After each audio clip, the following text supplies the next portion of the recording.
নামক শহরের প্রত্যেকটা মানুষ বুঝতে পারছে এখন তো গজব আইসা পড়ছে গো। ইউনূস আমাদেরকে বারবার সতর্ক করছে, শুনলাম না, মানলাম না। আল্লাহর পয়গম্বর আমাদেরকে বারবার সতর্ক করলো, বারবার আমাদেরকে অ্যালার্ট করলো। 40টা বছর একত্ববাদী খোদার দাওয়াত দিল রে, আমরা কত না আঘাত করলাম, কত না মানলাম, কত না অপমান করলাম।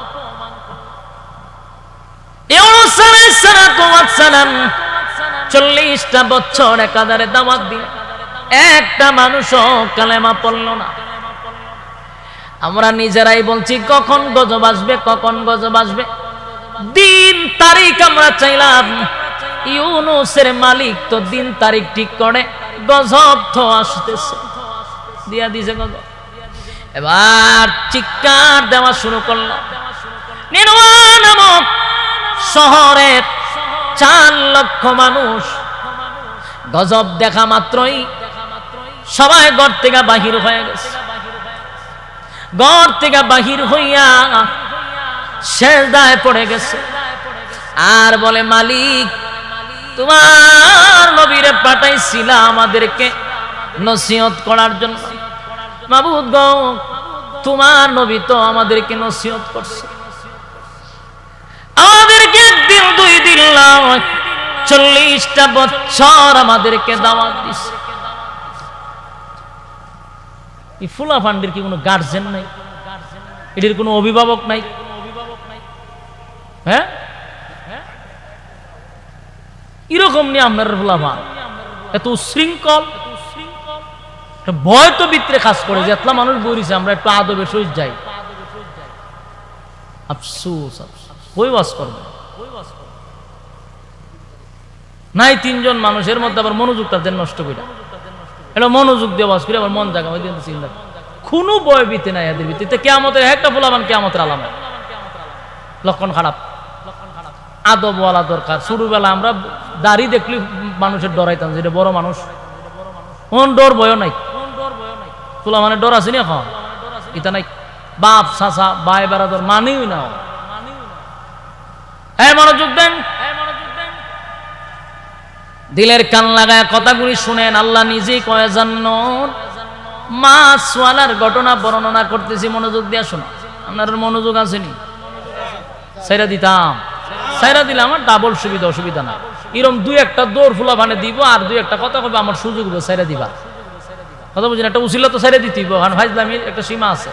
মনোযোগটা না নষ্টই জায়গা, মনোযোগ নষ্ট করেন আল্লাহর রাস্তে। মনোযোগ দেন। আপনারা আমার দিকে তাকায় থাকেন, বলুন গজব দেখছিনি? হ্যাঁ, গজব দেখছিনি। এরা এখন এর বৃত্তে লারা দিছে যে 40 বছরের দাওয়াত দিল, আমরা তো মানছি না। এখন দায় পড়ছে, গজব দিকে শেষ দায় পড়ছে। এখন চিৎকার দিয়ে কান্না আর বলে, মালিক আপনার পয়গম্বর 1 দিন না 2 দিন নয় 40টা বছর আমাদের কাছে দাওয়াত দিছে, দাঁড়ে দাঁড়ে ঘুরছে, একটা মানুষও আপনার কালেমা পড়ে ঈমান আনলাম না। আজকে আমাদেরকে আপনি পাকড়াও করছেন। সেজদায় পড়িয়া কান্দে আর বলেন, হায় রে, এখন যদি ইউনূস পয়গম্বর থাকতো, আমরা দৌড়াইয়া ইউনূসের কাছে যাইতাম, গিয়া হাতে পায়ে ধরতাম, আমরা কান্নাকাটি করতাম আর বলতাম আমরার ভুল হয়েছে, বলতাম যে আমরার ভুল হয়েছে, অপরাধ করছি, আমার ভুল হয়ে গেছে, আমাদেরকে ক্ষমা করে দেন। কান্নাকাটি করতাম, তার মালিকের উপর ঈমান আনতাম, কালেমা পড়তাম। হায় হায়, গোটা এলাকা ইউনূস নবীরে তালাশ করলাম রে, কিন্তু ইউনূস তো এখন এলাকায় নাই। কেন গো, এখন আমরা কালেমা পড়ব, কার কাছে গিয়া ক্ষমা চাইব? তাই এলাকার মানুষ সিদ্ধান্ত নিল, আমরা নিজে নিজেই ইউনূস নবী যেহেতু নাই, আমরা আমাদের মালিকের কাছে শরণাপন্ন হয়ে যাই, আমরা নিজেরাই অপরাধ স্বীকার করে ফেলি, আর একত্ববাদী খোদার উপরে ঈমান আনি, সেজদায় পড়িয়া কান্দে আর বলে, মালিক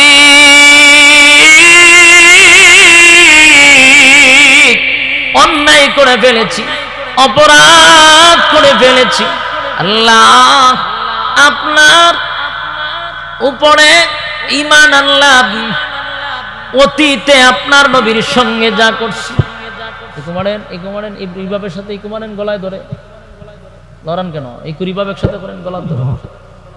অতীতে যা করলাম সব কিছুর উপরে লজ্জিত, আল্লাহ রাব্বুল আলামিনের কাছে নিজেই তারা নত হয়ে গেছে, কারণ নবী তো নাই, নিজে নিজে কালেমা পড়ছে, নিজে নিজে নিনুয়া নামক শহরের মানুষগুলি সেজদায় পড়ে কালেমা পড়ছে, ঈমান আনছে, অপরাধ স্বীকার করছে, আর বলে যদি ইউনূস নবীরে পাইতাম রে, তার কাছে গিয়া ক্ষমা চাইতাম, তার শরণাপন্ন হইতাম, একত্ববাদী খোদার উপরে ঈমান আনতাম। তাই কালেমা পড়ছে সবাই একসাথে, কালেমা পইরা ঈমান আনছে আর আল্লাহর কাছে মাপ চাইছে। ঈমান আনার সাথে সাথে রব্বে কারীম বলেন, জিবরাইল আমি তো গজব দিছিলাম বেঈমানের উপরে, কিন্তু এখন নিনুয়া নামক শহরের সবগুলা মানুষ আমি আল্লাহর উপরে ঈমান আনছে। কেমনে রে আমি ঈমানদারের উপরে আমি এখন গজব দেই? না, গজব উঠায় আনে আর গজব দিব না, কারণ ঈমান আনছে। কোন বেঈমানদারের উপর আল্লাহ গজব দেয় না। যখন মানুষ পাপ করতে করতে করতে সীমা লঙ্ঘন করে, আল্লাহর আইন অমান্য করে, নবীর তরিকা অমান্য করে, আল্লাহর সঙ্গে বেয়াদবি করে, সীমা লঙ্ঘন করলে আল্লাহ কয় আমি তখন তারে ধ্বংস করে দেই। সীমা লঙ্ঘন করা যাবে না, একটা সীমার ভিতরে থাকা দরকার। কথা কই না দি?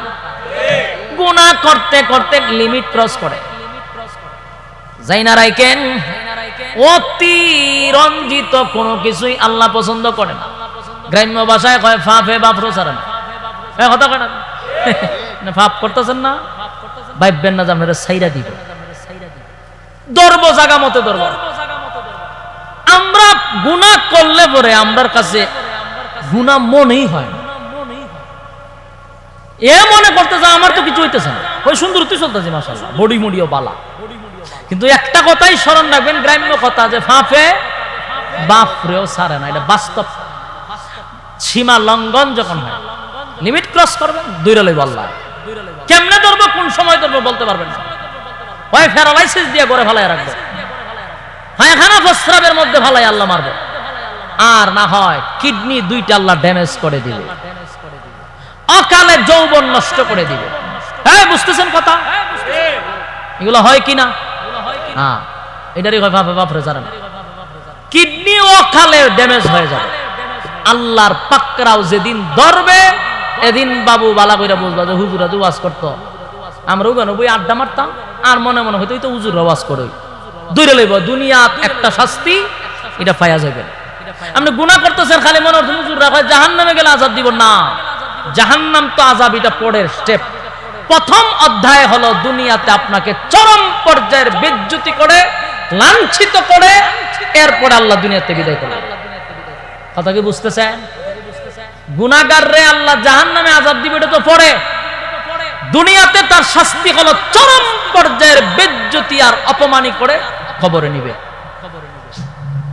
অকালে ড্যামেজ 2 কিডনি, অকালে চক্ষুর পাওয়ার কমে যাওয়া, বিভিন্ন ভাবে আল্লাহ পাকড়াও করে।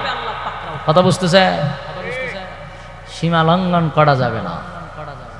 গুনাহ করতে করতে করতে শেষ পর্যন্ত গুনাহ যে করে, এটা গুনাহই মনে করে না।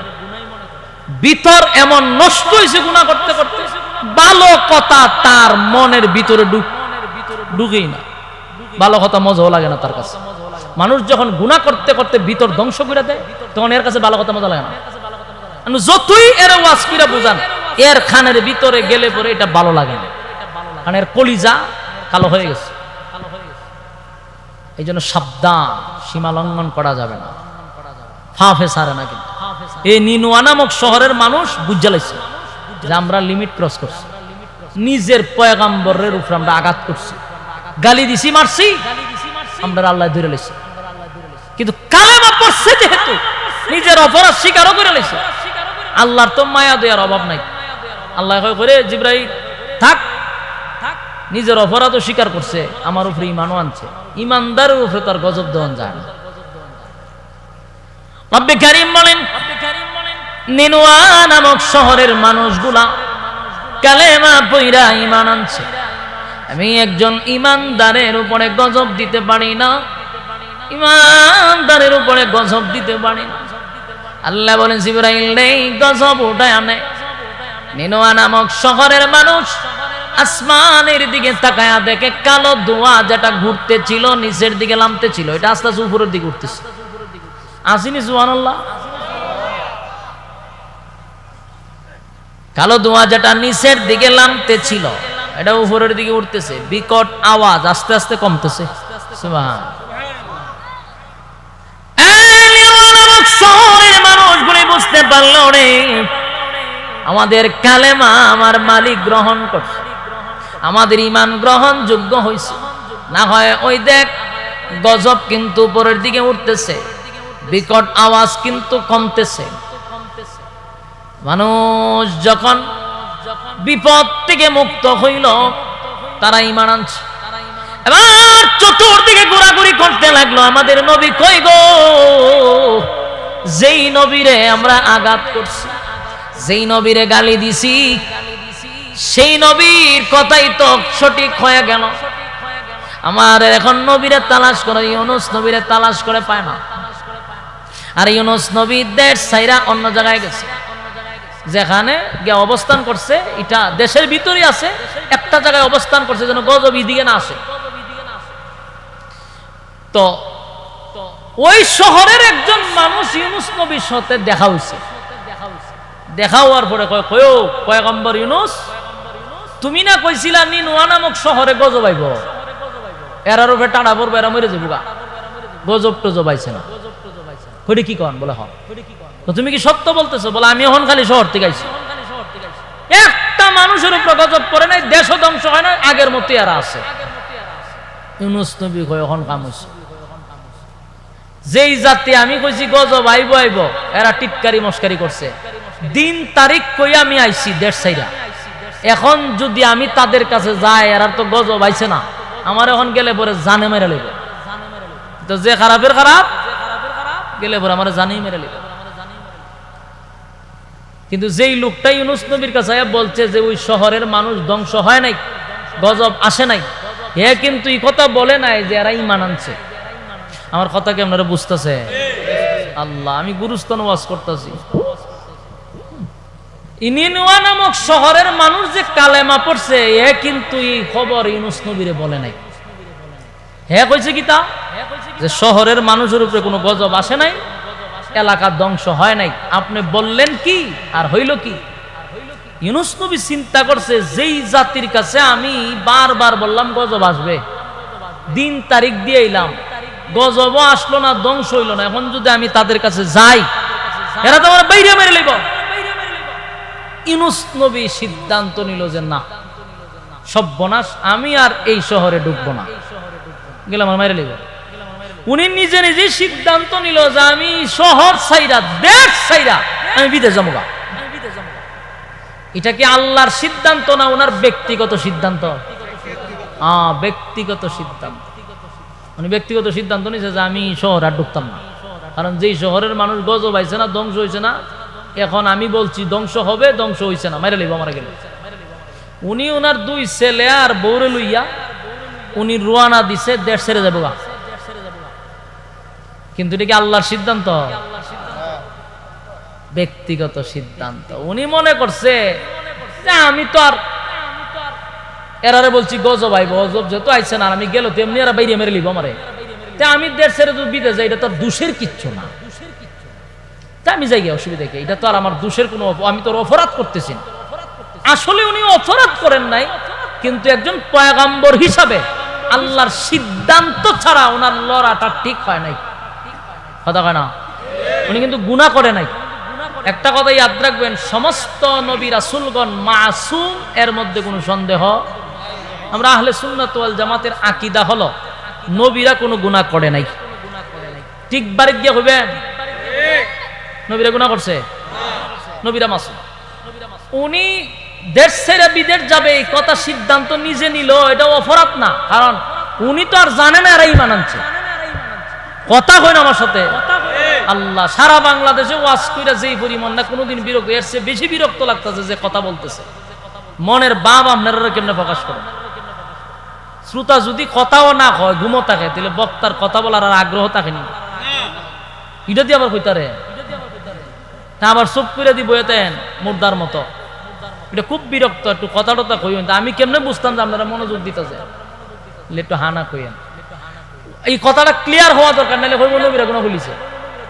উনি যে ব্যক্তিগত সিদ্ধান্ত দেশ ছেড়ে বিদেশ যাবে, এটা উনি কোনো অন্যায় করছে না, গুনাহ করছে না, কারণ উনি জানে না এরা যে ঈমান আনছে। উনি জানে এরা তো বেঈমানই রইছে, তা আমি যদি যাই আসলে মেরে লইল যদি ঈমান না আনতো। এই কারণে উনি ব্যক্তিগত সিদ্ধান্ত নিয়েছে যে আমি যাবো। কিন্তু নবী হিসাবে, রাসূল, একজন পয়গম্বর হিসাবে অপেক্ষা করার দরকার ছিল, কারণ ওনার নবী, ওনার কাছে তো ওহী আসবে। এখন কি সিদ্ধান্ত নিবে এটা তো আল্লাহই বলে দিবে। কথা কয় না? আল্লাহই তো জিবরাইল পাঠাইবো, বলে দিবে যে আপনার এই কাজ করা দরকার, এতটুকু তো অপেক্ষা করতে হবে। উনি অপেক্ষাটা করছে না। অপেক্ষা না কইরা উনি তার বিবি এবং সন্তান রওনা দিছে যাইব। যেই মাত্র রওনা দিছে, দুইটা ছেলে এবং স্ত্রীর লইয়া রাস্তা দিয়া যখন রওনা দিল, রাস্তার মধ্যে কিছু লম্পট, কিছু লুচ্চা টাইপের মানুষ আছে যারা সুন্দরী রূপসী দেখলে ঘরের বউ তৈয়াও ছায়া থাকে। ঠিক নেই?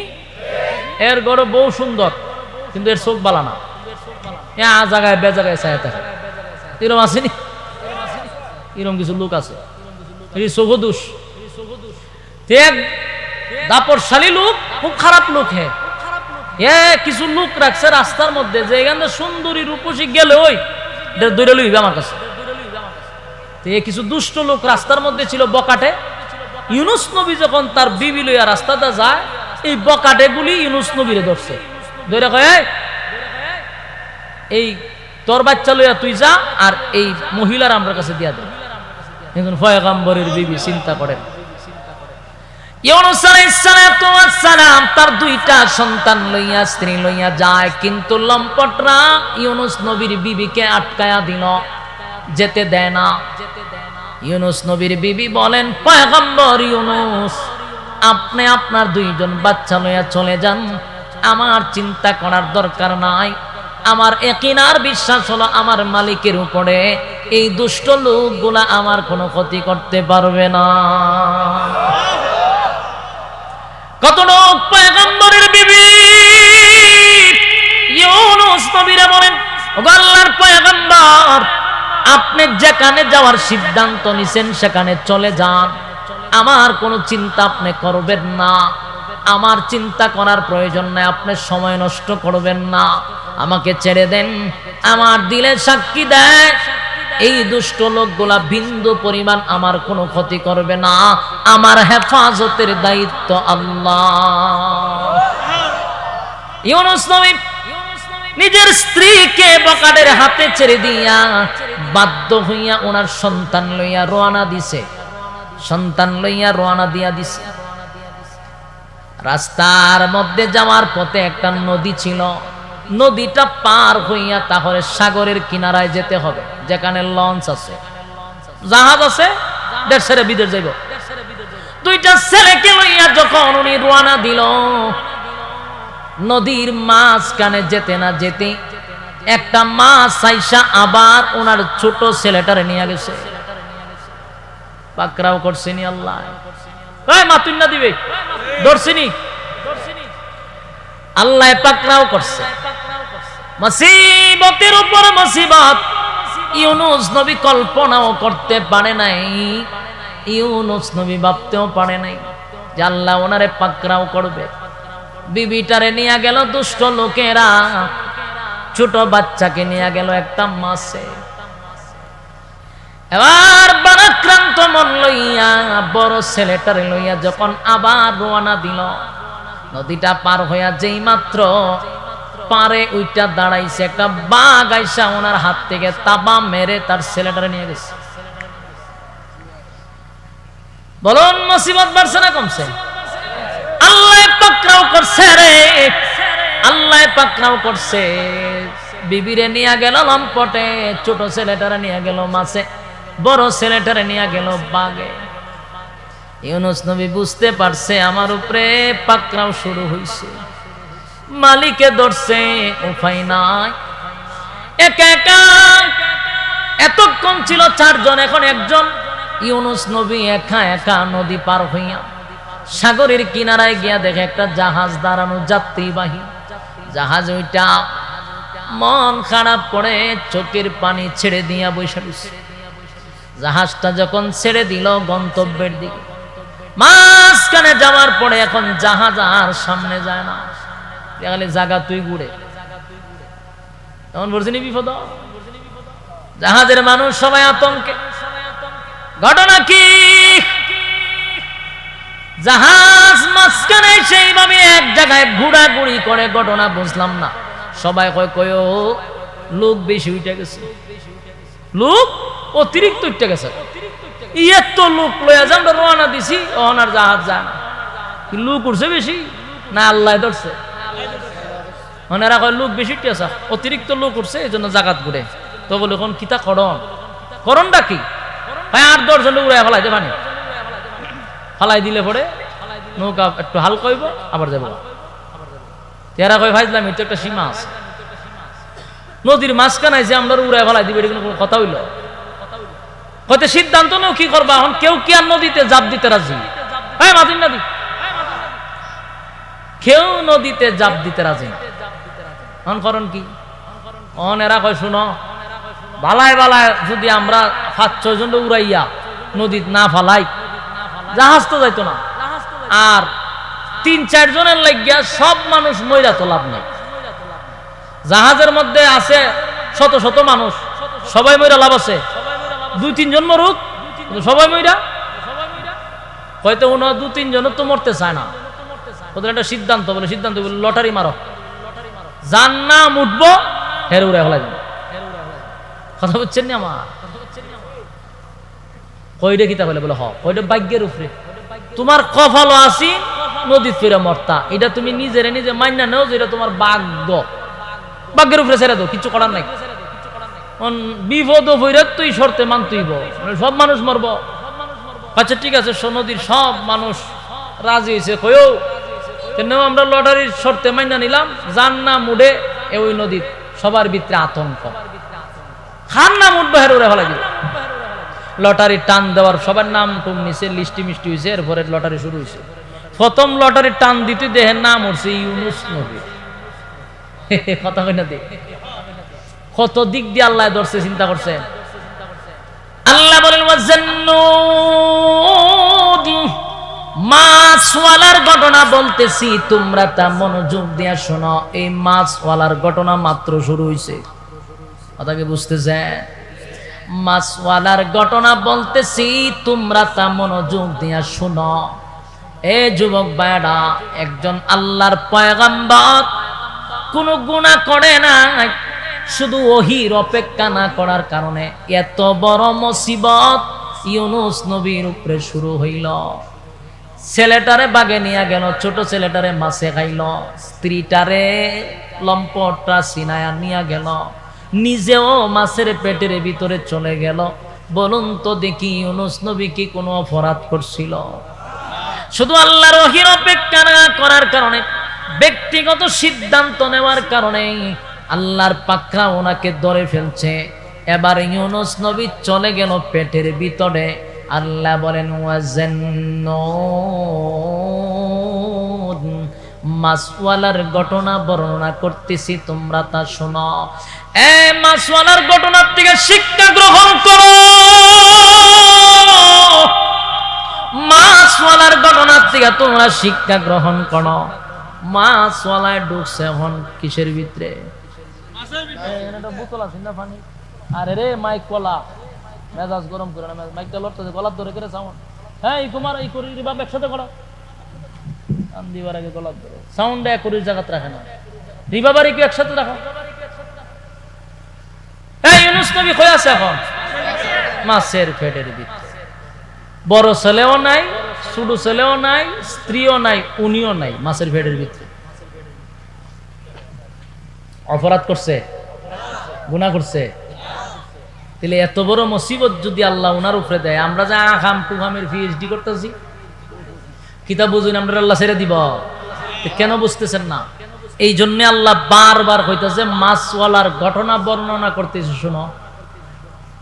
এত অপরাধ আমরা মিনিটে মিনিটে করতেছি, আকাম কুকাম মিনিটে মিনিটে করতেছি, আর একজন পয়গম্বর, আল্লাহর মনোনীত একজন প্রার্থী, একজন প্রতিনিধি কোন গুনাহ করে নাই, শুধু ওহির অপেক্ষা করে নাই, এই জন্য আল্লাহ এত বড় মুসিবতে ফেলাইছে। তুমি আর আমি যে কত কাজ করতেছি সেইটা দিব? আমরা সহজ বুদ্ধি কি তো জানি না, কয় যে ভাব করতে তো মরলে পরে বুঝবারে, মরলে তো বুঝাইবই, মরার আগে যে তোরা সাইজ করবো এটা জানোস নি? মরার আগে আল্লাহ ধরবো। আল্লাহ বলেন মাছওয়ালার ঘটনা বর্ণনা করতেছি, শোনো। মাছওয়ালার কাহিনী শোনো, মাছওয়ালার কাহিনী শোনো। এই নদীর থেকে যখন লাভ দেওয়ার সাথে সাথে মাছ ওনাকে গিলে ফেলল। বিভিন্ন তাফসীর আসছে, কোন জায়গায় আসছে একটা মাছ খাওয়ার পরে ওই মাছটারে আরেকটা মাছে খাই দিছে। সুবহানাল্লাহ। মাছে তো একটা খাইছেই, যে মাছটা ইউনুস নবী রে খাইছে এটারে আরেক মাছে খাই দিছে। ওহন কি বুঝেন? কয়টা মাছের পেটের ভিতরে? ইয়া মাবুদ। ওয়াজান্নুদ, মাছওয়ালার ঘটনা বর্ণনা করতেছি, তোমরা তা শোনো। প্রথম মাছটা যখন ইউনুস নবী রে খাইল, দ্বিতীয় মাছটা এই মাছটারে শুদ্ধা খাইলিছে। এখন দুইটা মাছের পেটের ভিতরে ইউনুস নবী অন্ধকারের পর অন্ধকার, অন্ধকারের পরের অন্ধকার। এক তো হলো পানির অন্ধকার, আবার দুইটা মাছের পেটের ভিতরের অন্ধকার। ইউনুস নবী যখন মাছের পেটের ভিতরে চলে গেল, আল্লাহ অর্ডার দিল, মাছ সাবধান, আমার ইউনুস রে হজম করবি না। খাইছ কিন্তু হজম করিস না, হজম শক্তি দুর্বল করে দিছে। জোয়ান হজম শক্তি কিতা করছে? দুর্বল করেছে। ওয়াজান্নুন ইয যাহাবা মুগাদিবান ফাযান্না আন লান নাকদিরা আলাইহি ফানাদা ফিজ যুলুমাতি আল্লা ইলাহা ইল্লা আনতা সুবহানাকা ইন্নী কুনতু মিনাজ জালিমিন। ইউনুস আলাইহিস সালাতু ওয়াস সালাম যখন মাছের পেটের ভিতরে ঢুকে গেল, ইউনুস নবী অন্ধকারের পর অন্ধকার, অন্ধকারের পর অন্ধকার যখন ঢুকে গেল, ইউনুস নবী এবার বুঝতে পারছে, হায় রে, পাকড়াও তো আমার মালিক আমারে বালুঘড়ি করছে, আমার মুসিবতের উপর মুসিবত। ইউনুস নবী মাছের পেটের ভিতরে গিয়া সাথে সাথে সাথে সাথে শরণাপন্ন হয়েছে আল্লাহ। বলুন, বিপদে পড়ে শরণাপন্ন কার হইছে? ইউনুস নবী শরণাপন্ন হইছে। কারণ হইছে ইউনুস আলাইহিস সালাতু ওয়াস সালাম শরণাপন্ন হইছে কার? আরো জোরে সবাই মিলে। এখান থেকেও ভালো করে একটু মনোযোগ দিয়া শুনেন আর শিখেন। ওয়াজান্নুন, মাছওয়ালার ঘটনা শুনো, এখান থেকে আমাদের শিকার আছে রে। ইউনুস নবী বিপদে পড়ার সাথে সাথে সর্বপ্রথম উনি শরণাপন্ন হইল আল্লাহ, শরণাপন্ন হয়ে গেছে, সাথে সাথে বলতে লাগলো, লা ইলাহা ইল্লা আনতাস সুবহানাকা ইন্নী কুনতু। লা ইলাহা ইল্লা আনতা সুবহানাকা ইন্নী কুনতু মিনাল জালিমিন। ইউনূস আলাইহিস সালাতু ওয়াস সালাম মাছের পেটের ভিতরে ঢুকিয়া আল্লাহর শরণাপন্ন হয়ে গেল। ইউনূস নবী বলতে লাগলো, লা ইলাহা ইল্লা আনতা সুবহানাকা ইন্নী কুনতু মিনাজ জালিমিন। আল্লাহকে ডাক দিয়া বলেন, লা ইলাহা ইল্লা আনতা সুবহানাকা, আপনি ছাড়া আর কোনো মাবুদ নাই, কোনো ইলাহ নাই।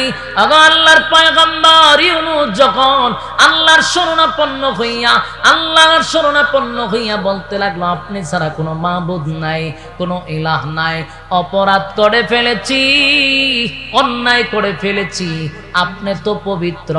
সুবহান শব্দ দিয়ে আল্লাহর পবিত্রতা বর্ণনা করছে এবং নিজে বলতেছে, ইন্নী কুনতু মিনাজ জালিমিন। ইউনূস নবী বলেন,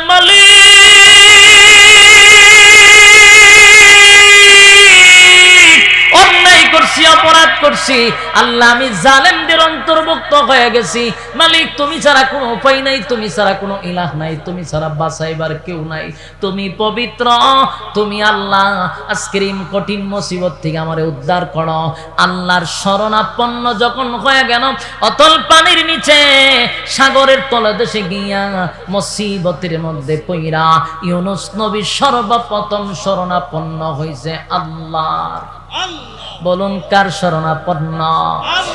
বিপদে পইরা শরণাপন্ন হইছে আল্লাহর।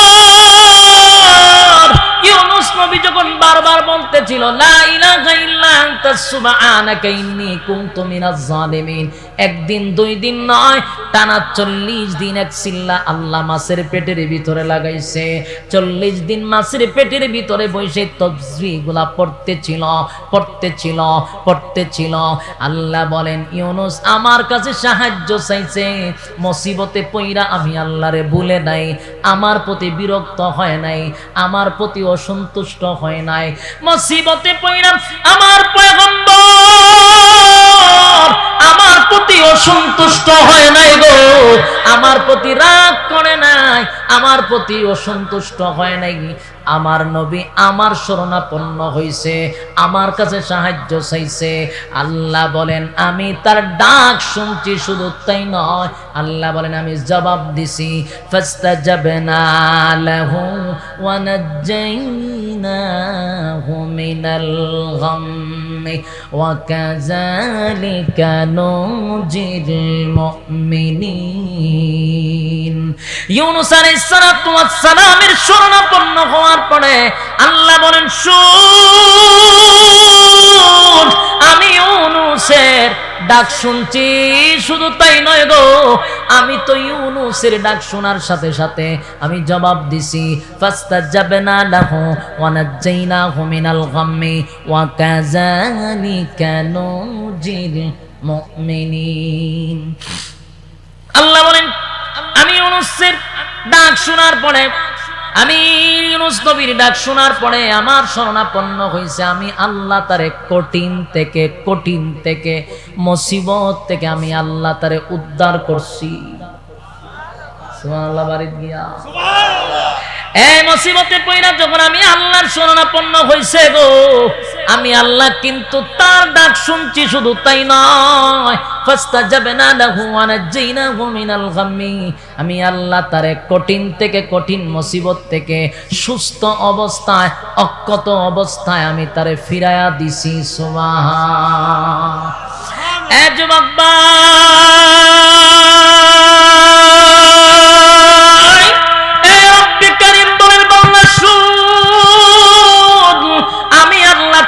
ইউনূসের ডাক শুই না, ইউনূস পয়গম্বরের ডাক শোনার পরে আমি তার জবাব দিছি, উদ্ধার করছি। সুবহানাল্লাহ, সুবহানাল্লাহ। এই সাউন্ডটা কেড়ে লড়াইতেছ, তাহলে আগের সাউন্ড আনো, রিভাব ইকুটা কেন লইরা জায়গা, হ্যাঁ, কান দিলে যে গলার মধ্যে আমার সমস্যা হইতেছে, সাউন্ড একটা মিলে তা হোক না। এতক্ষণ জেনারেটর দোহাই দিছে, ঠান্ডা দিলেই হচ্ছে সিস্টেমটা করে। ফাজলামি শুরু করছে। একুরিট রাখতে পারে না সাউন্ড। এটার ইকুরি বাস, এই বক্সগুলা কেন আনছো? ইকুরি বাস যদি না দেও তুমি, কেন আনছো এগুলা? ফাজলামি শুরু করছে। সাউন্ডটা টস করে হ্যাঁ সাউন্ড লড়াইল। এই ইকুরি বাস দাও, বক্সে দাও, বক্সে বাড়াও। কেন আনছো তুমি বক্সগুলা?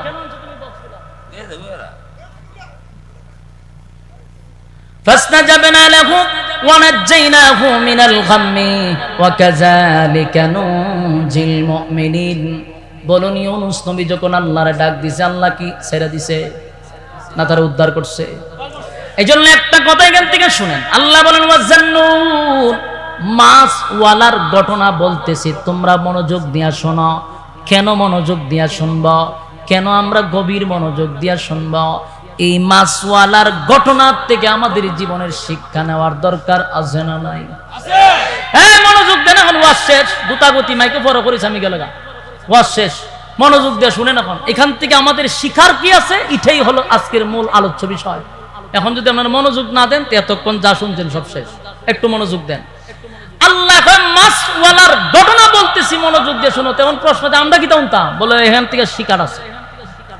এক নাম্বার পয়েন্ট, মুসিবতে যখন পড়ব তখন ডাক দিব কারে? কিন্তু আফসোসের ব্যাপার হলো আমাদের সমাজের বহু মানুষ আছে মুসিবতে ভইরা ডাক দেয় বাবারে, আসেনি? এর লেগে আল্লাহ কয় রে ওয়াজান্নুন, মাছওয়ালার ঘটনা শুন, মাছওয়ালার কাহিনী শুন। মাছওয়ালায় বিপদে ভইরা ডাকছে আমার। মাছওয়ালায় কোনো বাবারে ডাকে না, ল্যাংটা জড়ারে ডাকছে। আমরা মুসিবতে পড়লে মান্নত করে, এখন মুসিবতে উদ্ধার হইলে বাবা একটা গুরু দিব তোমার, এখন ওরা মুসিবতে উদ্ধার করে। গুরু মান্নত করে লায়, বকরি মান্নত করে লায়, নিলে খালা মুরগি মান্নত করে লায়। অথচ এখান থেকে শিক্ষা নেওয়া দরকার, মুসিবতে পড়লে তো সাহায্য চাইব আল্লাহর কাছে। এই মুসিবতে পড়তে পড়ে শরণাপন্ন হইব, মালিকের শরণাপন্ন হইব, মালিকের শরণাপন্ন হইব। আল্লাহ বলেন ইউনূস আমার শরণাপন্ন হইছে, আমি তারে উদ্ধার করছি। এই পৃথিবীতে যারা মুসিবতে পইরা বাবারে ডাকছে, জড়ারে ডাকছে, ল্যাংটারে ডাকছে, কেউ কি বিপদ থেকে উদ্ধার হইতে পারছে? তুই যখন মুসিবতে পইরা ডাক দিছ ল্যাংটারে, ল্যাংটা ঘুমায় রইছে। তুই যখন ডাক দিলি জড়ারে, জড়ায় ঘুমায় রইছে। বাবারে ডাক দিছ, বাবায় ঘুমায় রইছে। আল্লাহ কয় লা তাখুযুহু সিনাতুন ওয়ালা নাওম, আমি আল্লাহর ঘুম নাই, আমি আল্লাহর তন্দ্রা নাই। এই তুই যখন তোর বাবারে ডাকস, তোর পীররে ডাকস, পীরে ঘুমায়, আমি আল্লাহর ঘুম নাই। তাই শরণাপন্ন হইব আল্লাহ। ইউনূস আলাইহিস সালাতু ওয়াস সালাম আমি আল্লাহর শরণাপন্ন হইছে রে। ইউনূস নবী বলে আল্লাহ আপনি ছাড়া কোনো উপায় নাই, আপনি ছাড়া কোনো মাবুদ নাই, আপনি ছাড়া কোনো ইলাহ নাই, আপনি পবিত্র, আমি অপরাধ করছি, জালেমের অন্তর্ভুক্ত হইছি, মাফ কইরা দেন, আমারে উদ্ধার করেন। আল্লাহ কয় উদ্ধার করে দিলাম। আল্লাহ এমন ভাবে উদ্ধার করলো, ইউনূস নবী যেই মাছের পেটের ভিতরে ছিল, এক নাম্বার হলো মাছের হজম শক্তি নষ্ট করে দিছে। ইউনূস নবী হজম হয় নাই, ইউনূস পয়গম্বর হজম হয় নাই। ইউনূস নবী মাছের পেটের ভিতরে অক্ষত অবস্থায় ছিল, সুস্থ ছিল। সুবহানাল্লাহ। ইউনূস নবী কি ছিল? সুস্থ ছিল, অক্ষত অবস্থায় পেটের ভিতরে ইউনূস নবীকে আল্লাহ রাখছে রে।